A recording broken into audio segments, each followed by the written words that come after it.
Alright everyone, of course, we start off today with our daily Ukraine update, day 5 of the invasion. Kiev is still there, and still flying the Ukrainian flag, and actually it appears there was less fighting last night than the night before.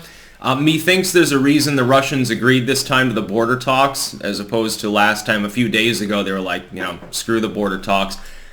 I think that Putin is nervous that he might not actually succeed in his plans. I'm beginning to think that that might be a problem for him. We can't trust the Ukrainian military's reports. If you listen to their reports, it's like, oh yeah, we destroyed all columns of tanks and stuff. Now, again, skeptical. However, it is clear the Russians, despite having a fairly beefy supply line, and of course they share a huge land border with Ukraine, it's not like they have that far to go, and despite having relatively friendly interactions with much of the population in certain eastern areas, they still haven't been able to apparently conquer either of the largest cities, including the capital. President of Ukraine's still there. He's still supposedly in combat, so I'm beginning to think that Putin's worried that he might actually get pushed back out of Ukraine, which would be disastrous, which is why you see Belarus acting too. Now, before I get into all of these different subtopics, keep in mind there will be a pinned comment down below if you're watching this video on YouTube with links to other video hosting sites that I use. Keep in mind,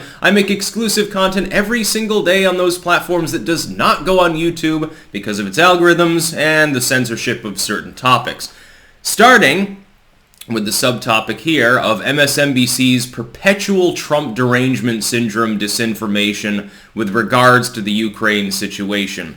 They have spent the entirety of the last 5 days repeatedly posting bullshit about how Trump was pointed to his position by Putin and his whole role was to weaken NATO.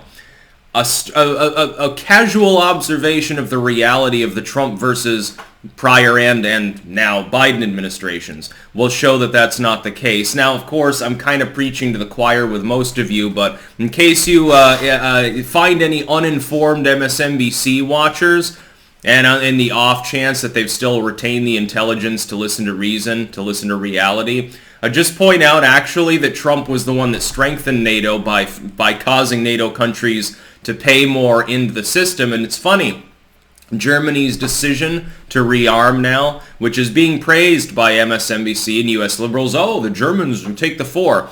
That's exactly what Trump asked them to do.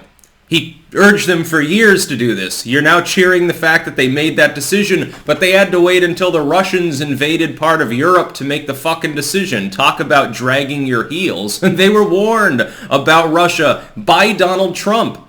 Obama, meanwhile, was chuckling at Mitt Romney when running for re-election for saying that Russia was the biggest geostrategic foe of the United States. Do you recall that? I think there was a reason we didn't react much when Crimea was annexed. Now Ukraine actually, because of, in part, help from its neighbors, Poland especially, is actually fending Russia off, but they shouldn't have this problem in the first place. We should have either scrapped ambiguity or created an actual die-hard document of neutrality for Ukraine, which they might in the future have scrapped anyway. To be clear, NATO and Russia can't parlay over what a third-party nation that wouldn't be a member of either sphere is going to do. Hey, we guarantee Ukraine won't join us. Yeah, we do too. That's horseshit. Ukraine can scrap that unilaterally in the future and just deal with whoever it wants, especially through third parties, through middlemen. This happens, by the way, in politics, just to be clear. MSNBC is effectively spreading disinformation. Technically speaking, if you really wanted a war on disinfo, MSNBC would be the first group to be silenced. Of course, the idea is that actually disinfo is independent commentary, not the actual disinfo that you get from MSNBC. Second, we got to talk about Russia activating its nuclear deterrence to the highest level, which has not happened in quite some time. In fact, I don't think Russia as an independent nation has done it before. This is meaningless. This is like if the U.S. issues Orange Alert or some shit. It's pointless posturing. It means absolutely butt-fuck nothing. Russia is not going to utilize nuclear weapons because it starts losing in Ukraine against a non-nuclear state. They don't worry about getting invaded by the Ukrainians. They don't worry about being first striked by NATO. NATO, I think, is stupid if they genuinely worry that the Russians are going to do first strike with nuclear weapons. It would be suicidal. The risk of nuclear war is much higher due to accident or sabotage, in my opinion, than any mainline nuclear state actually using nuclear weapons. The principle of MAD will keep them from fighting each other directly. The biggest problem with a mainline nuclear state is that it starts losing so badly to a non-nuclear state, the non-nuclear state actually does invade and effectively pushes the issue. That would not happen in this particular situation. You're not going to see that happen with Ukraine. Ukraine's military may be beefy enough, along with its civilian defense and some mercs as well, actually, to fend off the Russians on their own territory. Do you think Zelensky's crazy enough to say, yeah, now we're going to march to Moscow to get rid of you because in retaliation for bombing Kiev? I just don't think so. This is mainly because of them getting kicked out of SWIFT, which also is major news, although it's not a complete takedown of the Russian economy. You'd have to go after China, their financiers, in order to actually do major damage. I hate to tell you this, but when you say, well, the ruble collapsed by 30% because of the SWIFT, who cares? Putin does not give a shit. Intangible assets, the actual output of oil and gas and shit from Russia, that's the economy. Putin doesn't care if his yacht is worth 50% less rubles. He doesn't give a fucking shit. The people of Russia can effectively survive just off of their energy industry and a few other key things, pretending that they invented vodka that wasn't first developed in Poland, for example, or showing off their Siberian tigers to the world or something.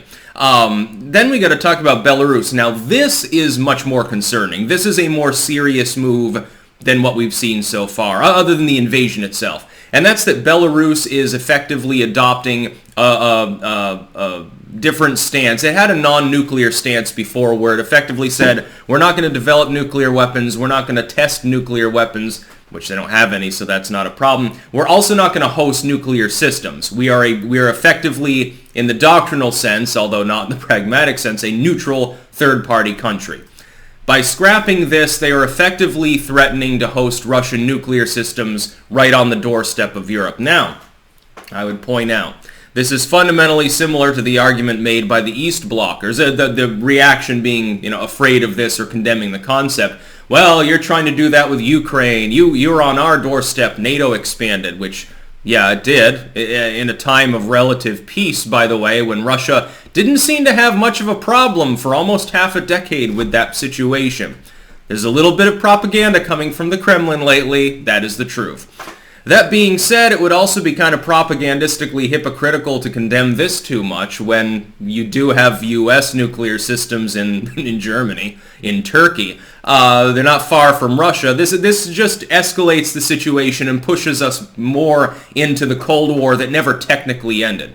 The Cold War didn't end because we opened up to China, but China never opened up to the West. Though the entire goal to draw East Bloc nations in by giving Coca-Cola money to them and investing in them, that never materialized. That openness doctrine of the 70s and points after should be abandoned. We should lock down China. We should divest completely from them, cripple the Chinese economy, and Russia won't be a problem. Russia will come to the table. Fundamentally, the Russian leadership is European diaspora.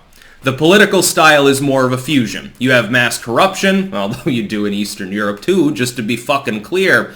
China is the problem, not Russia. Russia is the former problem, with a bunch of remnant nukes that eventually it either has to spend enormous amounts of money to refurbish, as it's trying to do with some of its larger missiles, or it has to turn them into nuclear energy, basically, and doing that with the French for a while. Now we've got, as well, border talks in Ukraine. Taking place along the neutral border. Whether or not they'll be fruitful or not remains to be seen, because I imagine that Russia will go in and say, okay, here's the deal. Just lay down your arms. And we promise not to execute everyone effectively. The Ukrainians will say, here's the deal. Get the fuck out of our country. We're not giving you anything. And then it'll take weeks and weeks of bickering probably to hammer anything out. Even if they get a ceasefire, will it hold? We've had problems with that before, by the way, between these two particular belligerents, among others. I am skeptical that they'll have any great success there. And in the end, it might come down just to a war of attrition. Does Russia have the manpower and the continuing resources and will to continue to pound Ukraine and through attrition eventually push them out of Kiev and raise the Russian flag there and kill Zelensky and basically that would be it? Do the Ukrainians have the will, manpower, resources to prevent that from happening and to fight the Russians until they can no longer proceed? They're not going to continue to advance because they realize it's hopeless. That remains to be seen. So far, it seems both sides they believe that they're winning. So why would they actually strike a deal unless they think they can get most of what they want? The winner doesn't cede much. The winner might cede a few trinkets to the enemy in order to get them to agree to things just to limit their own attrition. But generally speaking, you wouldn't cede anything major. Russia has made it clear that its bottom line is that a chunk of Ukraine is going to split off Ukraine to be Russian-aligned, effectively a satellite state and or annexed directly. This is, again, from a country that already annexed a chunk of Ukraine called Crimea years ago. Ukraine's bottom line is it doesn't recognize this territorial independence, does not want to parlay with Russia, and in effect is thinking about joining NATO. These two polar opposite positions I don't really think can be reconciled easily. Other groups may come in and beg for mercy and peace and stuff and think of the children. That sort of thing doesn't work in Eastern politics quite so well as it would among the weak-wristed leaders of Western Europe or North America.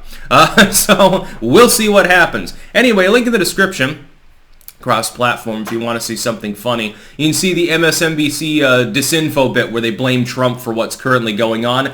No, actually it was partially due to energy concerns, which Biden didn't help, partially due to Biden being pathetic, and partially due to NATO's fractious nature, which he was able to exploit. Part of it also is simply Putin's getting older. I hate to tell you this, but Putin's he's marching through his 70s, and he's like, well, I only have so long to become the next super czar. I only have so much time to be the next, the true dictator, to have that taste of true power like we had back in the good old days of the fucking Soviet Union.